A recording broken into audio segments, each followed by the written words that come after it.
नमस्कार मेरे प्रिय दोस्तों, आज मैं फिर लेकर आई हूँ एक रहस्यमयी कहानी।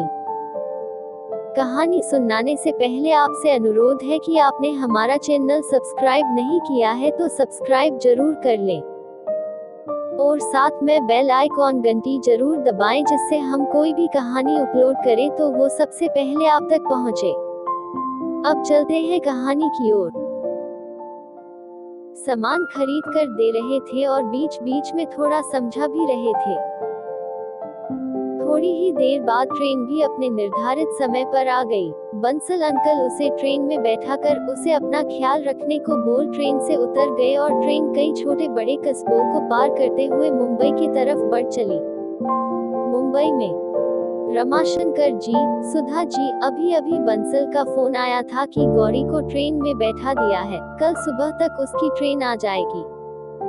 सुधा जी, ठीक है, हम दोनों कल स्टेशन चलेंगे गौरी को लेने। माँ, ये गौरी कौन है? वो हमारे साथ रहेगी? यह पूछते हुए अनन्या अपने कमरे से बाहर निकली।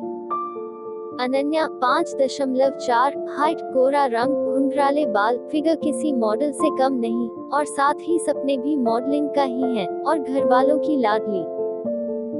तभी दादाजी उसे अपने पास बैठाते हुए गौरी की जिंदगी में अब तक क्या हुआ है सब बताने लगते हैं, जिसे सुन अनन्या के साथ साथ पूरे घर का माहौल नम हो जाता है। दादी जी, बहुत कम उम्र में उस लड़की ने सारे दुख देख लिए। राम जी भी ना जाने किसके साथ कौन कौन दिन दिखा दे, वही जाने किसकी किस्मत में क्या लिखकर भेजे हैं। घर का दुखी माहौल देख अनन्या खुद को ठीक करते हुए बोली, अरे दादी, आप क्यों दुखी हो रहे हो? आने दो गौरी को, हम लोग हैं ना उसके साथ, उसे कभी भी अपनी फैमिली की याद नहीं आने देंगे हम लोग। इतना सुनते ही सुधा जी अनन्या को गले लगाकर कहती हैं, मुझे अपने बच्चों पर पूरा भरोसा है। फिर घर का माहौल ठीक करने के लिए सब मजाक मस्ती शुरू कर देते हैं और साथ ही सुबह का इंतजार करते हैं और गौरी के आने का। सुबह का समय। माँ, मेरी एनर्जी ड्रिंक कहाँ है? माँ, रुद्र जिम में पसीने बहाते हुए चिल्लाए जा रहा था। रुद्र प्रताप सिंह, हाइट 6 फीट, रंग गोरा, आंखें silvery grey, muscular body, college का टॉपर, हैंडसम हंट जिसके पीछे कॉलेज की पूरी लड़कियां पागल। सपना पापा के डायमंड के बिजनेस को आगे बढ़ाना और साथ ही गुस्से व एरोगेंसी की दुकान, गर्लफ्रेंड रिमिशा। लेकिन उसका एनर्जी ड्रिंक अभी तक उसे नहीं मिली तो वह झल्लाते हुए नीचे उतर कर आया और फिर सुधा जी को आवाज लगाने लगा। उसका इस तरह चिल्लाना सुन सरला, उसके घर काम करने वाली, बोली, रुद्र साहिब, बड़ी मैम बड़े साहिब के साथ स्टेशन गई है किसी को लेने। इतना सुन रुद्र चौंकते हुए बोला, स्टेशन? कौन आ रहा? तभी डोर बेल की आवाज सुनाई दी। सरला जाकर गेट खोलती है और रमाशंकर जी, सुधा जी अंदर आते हैं। डोर बेल की आवाज सुनकर दादाजी दादी जी भी बाहर हाल में आ जाते हैं और साथ ही अपने कमरे से दौड़ती हुई अनन्या भी। सबके एक्साइटमेंट देखकर रुद्र बोलता है, माँ, आप किसे लेने स्टेशन गई थी? यह सुन सुधा जी मुस्कुराते हुए गौरी को इशारे में बुलाती हैं। जब गौरी सामने आती है तो रुद्र देखता है एक लड़की जो बेग के पुराने कपड़े पहने आंखें नीचे की हुई खड़ी है, जिसे देख रुद्र बोल पड़ा, माँ, जब सरला काम करने के लिए है ही फिर किसी लड़की की क्या जरूरत है कम पर रखने के लिए? और इसे आप दोनों स्टेशन लेने गए थे क्यों? रुद्र की बात सुन सभी लोग सन रह जाते हैं कि इस लड़के ने क्या बोल दिया। तभी सुधा जी थोड़ा कड़क होकर बोलती हैं, रुद्र, ये गौरी है, सीमा आंटी को जानते हो ना, मेरी फ्रेंड, उनकी बेटी है ये गौरी और ये अब हमारे साथ रहेगी इसी घर में। रुद्र की बातें सुन गौरी की आंखों में आंसू आ जाते हैं, लेकिन उसने खुद को रोक रखा था, अपने उस आंसुओं को रोक रखा था यह कहकर कि तेरी यही किस्मत है। गौरी के साथ साथ वहाँ खड़े सभी को यह बात थोड़ी बुरी लगी। कहीं ना कहीं रुद्र भी थोड़ा झेप गया कि उसने क्या बोल दिया, लेकिन अब जो होना था वो हो चुका था, जिसे चाहकर भी कोई बदल नहीं सकता था। तभी अनन्या थोड़ा आगे आई और चहकते हुए गौरी का हाथ पकड़कर बोली, हाय माई सेल्फ अनन्या, अनन्या प्रताप सिंह, और आज से मैं तुम्हारी बेस्ट फ्रेंड, क्लासमेट और साथ ही साथ रूममेट भी। इतना कहकर वो हंसने लगी, लेकिन गौरी ने कोई जवाब नहीं दिया। अभी भी उसकी नजरें नीचे ही जमीन को लगातार घूर रही थी। यह देख अनन्या अपनी माँ की तरफ देखती है तो सुधा जी उसे आंखों से इशारों में समझाती हैं। फिर गौरी के सिर पर हाथ रखकर कहती हैं, गौरी बेटा, तुम कल शाम से ट्रैवल कर रही हो, थक गई होगी, चलो तुम पहले फ्रेश हो जाओ, फिर नाश्ता करके आराम करना। और उसे लेकर जाने लगती है तो पीछे पीछे अनन्या भी चल देती है। सुधा जी के जाने के बाद रुद्र, सॉरी डैड, मुझे नहीं पता था, लेकिन ये अचानक से यहाँ हमारे साथ क्यों रहेगी। तब रमाशंकर जी उसे सब कहानी सुनाते हैं, जिसे सुन रुद्र थोड़ा अपसेट हो जाता है कि अनजाने ही सही, लेकिन उससे गलती हो गई। तभी उसके दोस्तों का कॉल आता है तो वो कॉलेज के लिए निकल जाता है। और इधर सुधा जी गौरी के लिए कपड़े लेकर आती हैं, जिसे देख गौरी मना करने लगती है तो सुधा जी कहती हैं, बेटा, जब माँ कोई चीज दे तो उसे मना नहीं करते। यह सुन गौरी की आंखें भर आती हैं और वो सुधा जी को गले लगा लेती हैं। तभी अनन्या माहौल को नॉर्मल करने के लिए बोल पड़ती है, क्या माँ आप भी ना रुला दी गौरी को, और वैसे भी आज से जो मेरा है वो गौरी का है, उसे वह पूरे हक से ले सकती है, कपड़े भी, आप उसकी चिंता मत करो। फिर गौरी का हाथ पकड़कर कहती है, आज ये अनन्या प्रताप सिंह तुम्हें जुबान देती है कि जो मेरा है वो गौरी का भी है और हमेशा रहेगा। गौरी भी अब थोड़ा थोड़ा लोगों से बात करने लगी थी। कुछ ही घंटों में उसे अनन्या और अनन्या को गौरी पसंद आने लगी थी। पूरे दिन घर वाले उसे अपनी बातों में उलझाए रखे और देखते ही देखते कब शाम से रात हो गई, किसी को पता ही नहीं चला।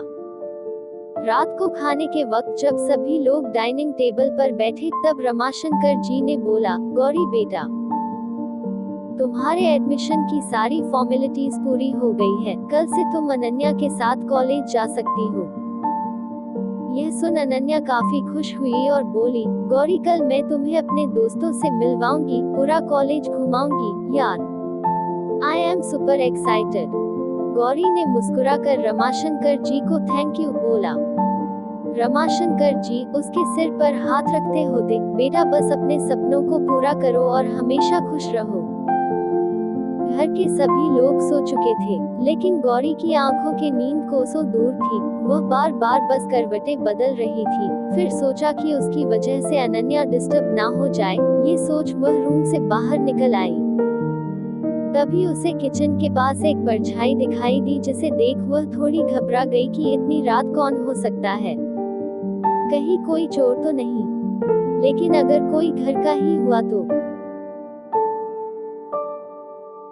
यह सोच वह भी आगे बढ़ी और किचन में झांक के देखा तो कोई खड़ा था। अंधेरा होने की वजह से साफ दिखाई नहीं दे रहा था कि कौन है। कुछ सोचते हुए उसने किचन की लाइट ऑन कर दी तो गौरी ने देखा यह कोई लड़का है, लेकिन इस घर का तो नहीं है, मतलब कोई चोर है। यह सोच वह जैसे ही चिल्लाने को हुई, वह लड़का भी गौरी के एक्सप्रेशन समझ गया कि ये अब क्या करने वाली है। वह तुरंत उसकी तरफ लपका, उसका मुंह बंद करने के लिए, लेकिन उसका बैलेंस बिगड़ गया और वो जमीन पर गिरने ही वाला था कि उसने गौरी का हाथ पकड़ लिया। लेकिन गौरी भी अचानक से इस बात से संभाल नहीं पाए और दोनों साथ में गिर गए। गौरी उस लड़के के ऊपर गिरी, लेकिन उसने डर के कारण अपनी आंखें बंद कर ली थी। कबीर, तू यहाँ क्या कर रहा है? इस आवाज ने दोनों को होश में लाया। तब दोनों घबराते हुए एक दूसरे से अलग हुए। दोनों ने देखा सामने अनन्या खड़ी थी। कबीर, हाइट 5.9, रंग गोरा, फिट बॉडी। रुद्र के बाद कॉलेज की लड़कियों का दिल जिसके लिए धड़कता था वो यही था, और साथ ही अनन्या के मौसी का लड़का। तभी अनन्या फिर से बोल पड़ी, तुम दोनों यहाँ क्या कर रहे हो? गौरी, वो मुझे लगा कोई चोर घुस आया है। यह सुन अनन्या हंसने लगी तो वही कबीर आंखें बड़ी कर उसकी तरफ घूरने लगा। कबीर गुस्से में गौरी की तरफ बढ़ने लगा। मैं कबीर प्रताप सिंह, तुम्हें चोर? किस तरफ से इतना हैंडसम लड़का तुम्हें चोर दिखा? गौरी नजरें नीचे किए हुए, सॉरी। लेकिन आप इतने भी हैंडसम नहीं है और किसी चोर के चेहरे पर नहीं लिखा होता कि वो चोर है, और क्या हैंडसम लड़का चोर नहीं हो सकता। इतना सुन अनन्या जोर जोर से हंसने लगी और वही कबीर गुस्से में बड़बड़ाता हुआ किचन से बाहर निकल गया। अपने हंसी पर कंट्रोल करते हुए अनन्या बोली, ये कबीर है, मेरी मौसी का बेटा, इसका घर हमारे घर के सामने ही है। गौरी, तो क्या ऐसे चोरों की तरह हमेशा आता है? यह सुन अनन्या फिर हंसने लगी और बोली, चल रूम में चलते हैं। दोनों अपनी रूम की तरफ बढ़ गई तो वही रुद्र किचन के बाहर खड़ा होकर सारा नजारा देख रहा था। अगली सुबह सब डाइनिंग टेबल पर बैठ नाश्ता कर रहे थे। तभी रमाशंकर जी बोले, ये गौरी अनन्या कहाँ रह गई? सुधा जी, देखिए, सब आ गई, सीढ़ियों की तरफ इशारा करते हुए। और सब उन दोनों की तरफ देखने लगा, लेकिन रुद्र और कबीर की नजर गौरी पर ही टिक गई। गौरी, जिसने येलो व्हाइट कॉम्बिनेशन में पटियाला सूट पहना हुआ था, हाइट 5.4, दूध सा उजला व शिल्की बदन, काजल से सनी बड़ी बड़ी आंखें, पतले सुर्ख होठों पर लाइट पिंक लिपस्टिक, बालों को समेटकर ऊपर एक पोनी, पूरी तरह सादगी से लिपटी हुई, लेकिन फिर भी जो देखे देखता ही रह जाए। उन दोनों की नजर तब हटी जब सुधा जी ने बोला, गौरी बेटा, आप बहुत प्यारी लग रही हैं, आपको किसी की नजर ना लग जाए। इतना बोल अपनी आंखों का काजल ले उसके कान के पीछे लगा दी। दादी माँ, जो कब से रुद्र और कबीर को देख रही थी, बोल पड़ी, अरे अपने ही घर वालों की नजर नहीं हट रही, कॉलेज में क्या होगा इस बच्ची का। यह सुन वह दोनों छिप गए और एक साथ बोल पड़े, हमें कॉलेज के लिए लेट हो रहा, और दोनों वहां से जाने लगे। तभी सुधा जी रुद्र को रोकते हुए बोली, आज रिमिशा की फैमिली घर आ रही है, डिनर पर तो टाइम से आ जाना। रुद्र, हाँ माँ, मुझे कल रात ही रिमिशा ने बताया, मैं आ जाऊंगा। इतना बोल वो आगे बढ़ा ही था कि उसने सुना, गौरी, अनन्या, ये रिमिशा कौन है? अनन्या, रुद्र भाई की गर्लफ्रेंड, बचपन से दोनों साथ पढ़े हैं, फैमिली फ्रेंड भी हैं और अगले साल दोनों की शादी भी हो जाएगी। गौरी, इन्हें कौन पसंद कर लिया? अनन्या, क्या बोली? वह सुन नहीं पाई कि गौरी ने क्या बोला, लेकिन वही रुद्र ने सुन लिया था। वह कुर्ते हुए वहां से निकल गया। गौरी, कुछ नहीं, चलो हम लोग कॉलेज के लिए निकलते हैं।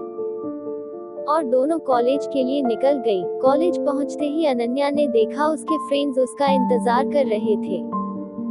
उनके पास जाकर बोली, गाइज, हमारे ग्रुप में एक न्यू एंट्री हुई है, इससे मिलो, यह है गौरी।